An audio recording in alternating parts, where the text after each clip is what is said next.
नमस्कार बच्चों आज हम पाठ 8 अर्थशास्त्र का परिचय से संबंधित अर्थव्यवस्था के बारे में जानकारी लेंगे। बच्चों, इससे पहले जो आपको वीडियो दी गई थी उसमें आप अर्थशास्त्र का परिचय में अर्थशास्त्र के बारे में जानकारी ली थी। बच्चों, आज हम देखेंगे कि अर्थव्यवस्था क्या है। तो चलिए जानते हैं। सबसे पहले हम देखते हैं कि अर्थव्यवस्था क्या है। बच्चों, अर्थव्यवस्था अर्थशास्त्र का एक व्यावहारिक पक्ष है। अर्थव्यवस्था किसी देश या क्षेत्र विशेष में होने वाले आर्थिक क्रियाओं की प्रकृति एवं स्तर को दर्शाता है। बच्चों, अर्थव्यवस्था जो है वह एक ऐसा व्यवहारिक पक्ष है जो किसी भी देश या क्षेत्र विशेष में जो आर्थिक क्रियाएं होती हैं उनकी प्रकृति कैसी है और उनका स्तर कैसा है, इसकी जानकारी हमें देता है। बच्चों, इसके बाद हम चलते हैं कि अर्थव्यवस्था का वर्गीकरण कैसे किया जाता है। बच्चों, यदि हम देखें तो विभिन्न प्रकार की जो अर्थव्यवस्थाएं हैं उनको मुख्य रूप से 3 आधारों पर वर्गीकरण किया जाता है। नंबर 1, नियंत्रण के आधार पर वर्गीकरण। नंबर 2, विकास के आधार पर वर्गीकरण। नंबर 3 है वैश्विक संबंधों के आधार पर वर्गीकरण। बच्चों, ये जो 3 प्रकार के वर्गीकरण आपको दिखाए गए हैं और दिए गए हैं, इनमें से हम यहाँ पर केवल नियंत्रण के आधार पर वर्गीकरण से संबंधित जानकारी लेंगे, क्योंकि आपके पुस्तक में जो वर्गीकरण दिया गया है वह नियंत्रण के आधार पर ही वर्गीकरण दिया गया है। आप पेज खोल सकते हैं। पेज नंबर 65 है, 65। वहाँ पर आपको अर्थव्यवस्था के प्रकार दिखाए गए हैं। बच्चों, तो सबसे पहले हम यहाँ पर जानकारी लेंगे नियंत्रण के आधार पर वर्गीकरण। बच्चों, नियंत्रण के आधार पर वर्गीकरण को हम 3 भागों में विभाजित करते हैं। नंबर 1 है पूंजीवादी अर्थव्यवस्था। नंबर 2 है समाजवादी अर्थव्यवस्था और नंबर 3 है मिश्रित अर्थव्यवस्था, या इसको हम मिश्रवादी अर्थव्यवस्था भी कहते हैं। तो इन वर्गीकरणों में सबसे पहले हम जानकारी लेंगे पूंजीवादी अर्थव्यवस्था क्या होती है। तो चलिए जानते हैं कि पूंजीवादी अर्थव्यवस्था क्या है। पूंजीवादी अर्थव्यवस्था। बच्चों, यदि हम देखें तो पूंजीवादी अर्थव्यवस्था को हम उदारवादी अर्थव्यवस्था के नाम से भी जानते हैं। बच्चों, पूंजीवादी जो अर्थव्यवस्था है, इस अर्थव्यवस्था में उत्पादन के जो साधन हैं, उत्पादन के वितरण और धन के विनिमय पर मुख्य रूप से निजी हाथों का नियंत्रण होता है। पूंजी एवं पूंजीपतियों का बाजार पर नियंत्रण होने के कारण ही इसे पूंजीवादी अर्थव्यवस्था भी कहा जाता है। जो पूंजीपति होते हैं उनका बाजार पर खुद का नियंत्रण होता है। इसमें आर्थिक जो गतिविधियां होती हैं उनका मुख्य जो उद्देश्य होता है वह अधिक से अधिक लाभ कमाना होता है। जो पूंजीपति होते हैं वे अगर अपना पैसा पूंजी अगर मार्केट में लगा रहे हैं तो उनका उद्देश्य सिर्फ इतना ही होता है कि वह अधिक से अधिक लाभ कमाएं। और यह जो उद्देश्य है यह एडम स्मिथ द्वारा दिए गए अहस्तक्षेप के सिद्धांत पर कार्य करती है। जिसमें बाजार पर सरकार का जो नियंत्रण होता है वह बहुत ही कम होता है, एकदम न्यूनतम होता है। जैसे America, Britain, France, Germany, Japan आदि जो विकसित देश हैं उनकी जो अर्थव्यवस्था है वह पूंजीवादी अर्थव्यवस्था है। बच्चों, अगर हम दूसरे रूप में देखें तो कहा जा सकता है कि पूंजीवादी जो तंत्र है वह लाभ कमाने के लिए चलाया जाता है, जिसमें पूंजीवादी लोग निवेश, वितरण, आय, उत्पादन मूल्य और बाजार मूल्य इत्यादि का जो निर्धारण होता है वह खुले बाजार में होता है। अर्थात देश में होने वाला प्रत्येक कार्य, हर एक जो कार्य होता है वह निजी क्षेत्र द्वारा किया जाता है, किसी एक के हाथ में होता है। जैसे यदि हम देखें तो देश में यदि कोई रेलवे चलानी है, ट्रेन चलानी है, तो उसे कोई निजी कंपनी ही चलाएगी, किसी निजी हाथों में होता है। इसी कारण उसका जो मुख्य उद्देश्य है वह केवल लाभ कमाना होता है। इसमें कोई भी कार्य जो होता है वह सामाजिक लाभ के लिए नहीं किया जाता है, जिसे हम पूंजीवादी अर्थव्यवस्था के अंतर्गत देखते हैं। आगे है पूंजीवादी अर्थव्यवस्था की विशेषताएं क्या क्या होती हैं। ठीक है, तो पूंजीवादी अर्थव्यवस्था की जो विशेषताएं हैं, जैसे स्वस्थ प्रतिस्पर्धा के कारण अर्थव्यवस्था का तेजी से विकास होता है।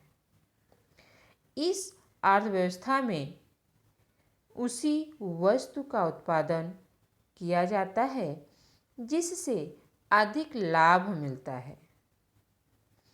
निजी क्षेत्र ही इसमें उत्पादन करता है। सामाजिक कल्याण का इसमें अभाव होता है। केवल इसमें क्या होता है, लाभ कमाने के लिए किया जाता है और उनके लिए कोई कार्य नहीं किया जाता है।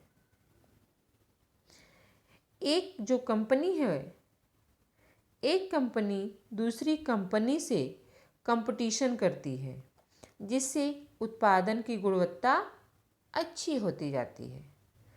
इसी तरह आप भी कुछ बच्चे हैं जो दूसरे बच्चों से कंपटीशन करते हैं और वह आगे निकल जाते हैं।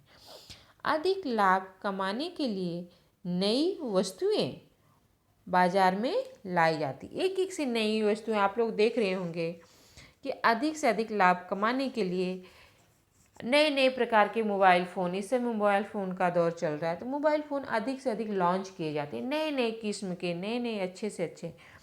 एक लॉन्च हुआ, ठीक 2 महीने बाद दूसरा लॉन्च किया जाता है। तो अधिक से अधिक किस तरह से लाभ कमाया जाए, उसके लिए नई नई जो वस्तुएं हैं, इस फैशन के दौर में नई नई वस्तुएं बाज़ार में लाई जाती हैं, उनको लॉन्च किया जाता है, जिससे तकनीकी का विकास होता है।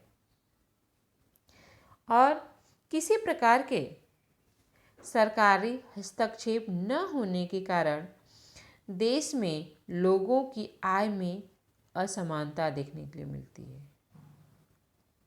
सरकारी हस्तक्षेप नहीं होता है तो जो देशों में लोगों की जो आय होती, आमदनी होती है, किसी लोग की आमदनी बहुत ज़्यादा हो जाती है और किसी लोगों की आमदनी बहुत कम हो जाती है। कोई बहुत ज़्यादा उच्च स्तर पर पहुंच जाता है आमदनी के कारण और कोई मिडिल क्लास ही रह जाता है और कोई एक रोटी के लिए तरसता है बच्चों, जिससे कई लोगों को बहुत अधिक धनी हो जाते हैं तो कई बहुत अधिक निर्धन भी हो जाते हैं। किसी भी वस्तु का मूल्य केवल बाजार में तय होता है। इसमें बाजार में में ही मूल्य तय किया जाता है अपने मनमाने ढंग से। इसमें सरकार का उस पर कोई रोक टोक नहीं होता है। तो इस तरह से बच्चों यदि देखा जाए तो जितने पूंजीवादी अर्थव्यवस्था में जितना भी कार्य किया जाता है वह कार्य केवल अधिक से अधिक लाभ कमाने के लिए किया जाता है। जैसे यदि हम देखें तो इसमें कुछ देश भी ऐसे हैं जो पूंजीवादी अर्थव्यवस्था के अंतर्गत देखने के लिए मिलते हैं। जैसे दुनिया में कोई भी बच्चों ऐसा देश नहीं है जो पूरी तरह से पूंजीवादी होता है। और यदि पूंजीवादी है तो उसमें केवल ज़्यादातर पूंजीवादी अर्थव्यवस्था के गुण देखे जाते हैं, पूर्ण रूप से वह पूंजीवादी नहीं होता है।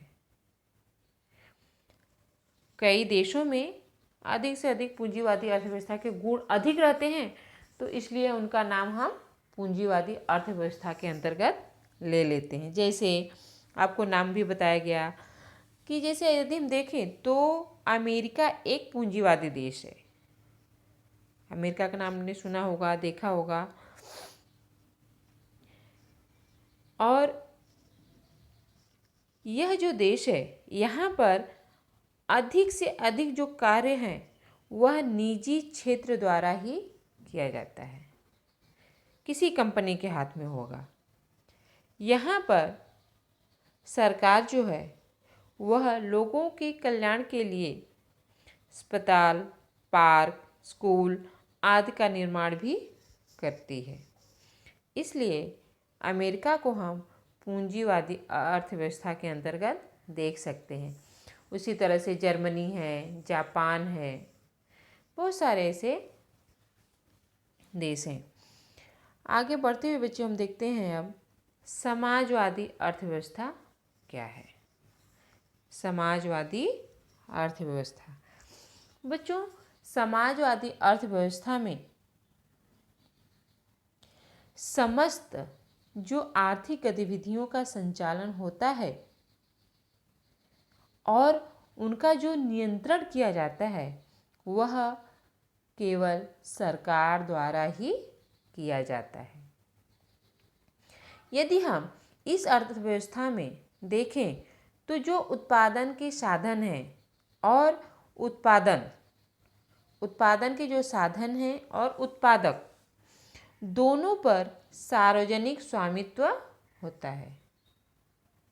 किसी निजी का हस्तक्षेप बिल्कुल नहीं होता है। इसमें सरकार का जो मुख्य उद्देश्य होता है वह केवल लोगों के कल्याण के लिए होता है और खुद के लाभ कमाने के लिए नहीं होता है। इसमें जो सरकार का मुख्य उद्देश्य होता है वह सरकार केवल यही सोचती है कि लोगों का कल्याण कैसे हो, लोगों का भला कैसे हो, जो एकदम निम्न स्तर पर है वह ऊपर कैसे उठे। सरकार इसमें लाभ कमाना नहीं चाहती है बच्चों। इसी तरह से अगर हम आगे बढ़ते हैं तो हम देखेंगे बच्चों कि समाजवादी अर्थव्यवस्था की भी कुछ विशेषताएं होती हैं। तो चलिए जानते हैं समाजवादी अर्थव्यवस्था की विशेषताएं। नंबर 1 क्या है? साधनों पर सामूहिक स्वामित्व होता है, उपभोक्ता चयन का अंत हो जाता है, केंद्रीय नियोजन अथवा आर्थिक नियोजन होता है, नियोजन सामाजिक लाभ के उद्देश्य होते हैं और आर्थिक समानता होती है बच्चों। तो सबसे पहले हम देखेंगे साधनों पर सामूहिक स्वामित्व कैसे होता है। ठीक है, तो चलिए ध्यान से सुनिए बच्चों। साधनों पर सामूहिक स्वामित्व हो जाता है, अर्थात साधन पर लगभग सभी लोग स्वामित्व मतलब मालिक बन जाना। इस अर्थव्यवस्था के उत्पादन के भौतिक साधन अर्थात जैसे भूमि, वन, कारखाने, पूंजी आदि पर समाज या सरकार का स्वामित्व एवं नियंत्रण होता है। इसके परिणाम स्वरूप लाभ का जो उद्देश्य है वह निजी हित के लिए या आर्थिक गतिविधियों का संचालन नहीं होता है बच्चों। इसमें निजी हित के लिए नहीं सोचा जाता है। नंबर 2 है उपभोक्ता चयन का अंत। ठीक है, तो उपभोक्ता चयन का अंत कैसे होता है?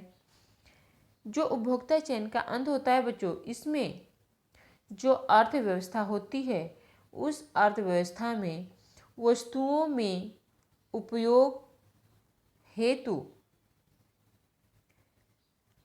उपभोक्ता के चयन की प्रभुसत्ता जो होती है वह उन्हीं वस्तुओं तक ही रहती है जिन्हें सरकार के निर्देशानुसार सरकार जो कहती है उसी के अनुसार उत्पादित किया जाता है और सरकार द्वारा निर्धारित मात्रा में ही उपभोक्ता जो है वह उपभोग करता है बच्चों।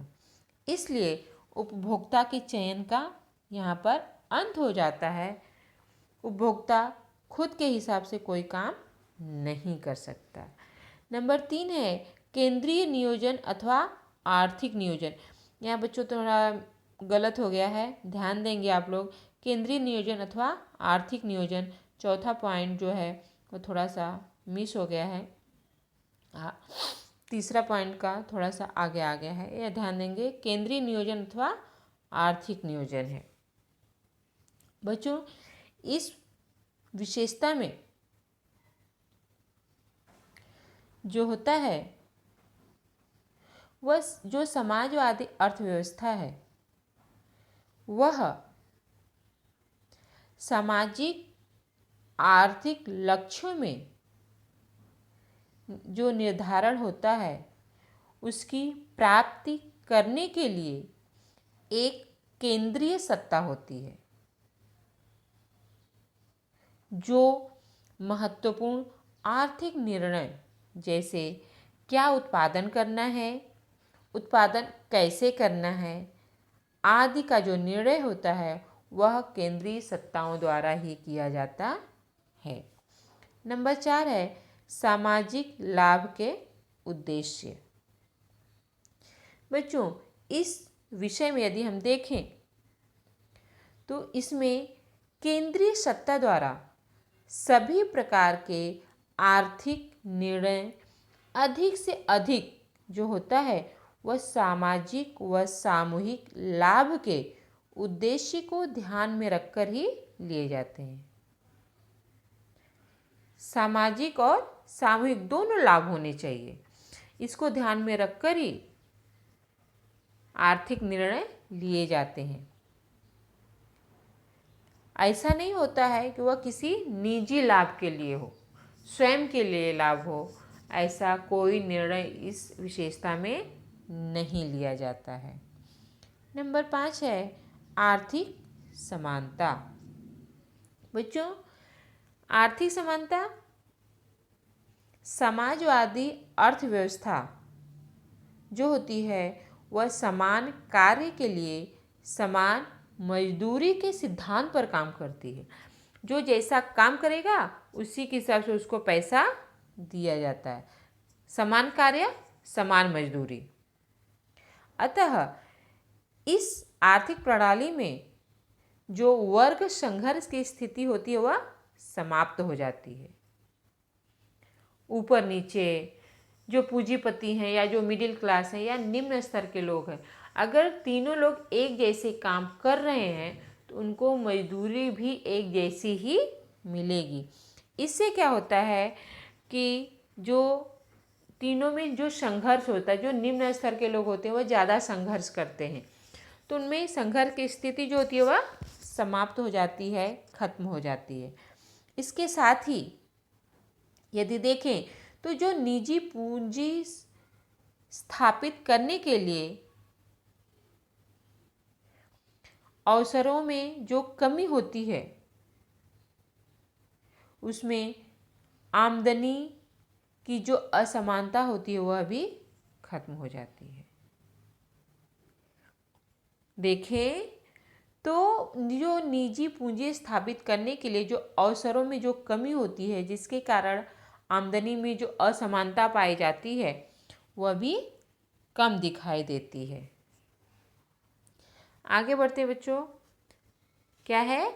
मिश्र अर्थव्यवस्था, अर्थात इसको हम मिश्रवादी अर्थव्यवस्था या मिश्रित अर्थव्यवस्था भी कहते हैं। बच्चों, मिश्रित अर्थव्यवस्था में पूंजीपति एवं सरकार, जो पूंजीपति होते हैं, जैसे आपने अंबानी का नाम सुना है, टाटा का नाम सुना है, और सरकार दोनों मिलकर देश के आर्थिक विकास में परस्पर सहयोग देते हैं, सहयोग करते हैं। भारत जो है वह एक ऐसी मिश्रित अर्थव्यवस्था है, मिश्रित अर्थव्यवस्था जो है वह ब्रिटिश अर्थशास्त्री जॉन मेनार्ड किन्स के विचारों से प्रेरित हुई है बच्चों। और भारत जो है, भारत ही नहीं, यदि देखें स्वीडन, यूनाइटेड किंगडम आदि जो ऐसे देश हैं वह मिश्रित अर्थव्यवस्था के अंतर्गत देखने के लिए मिलते हैं।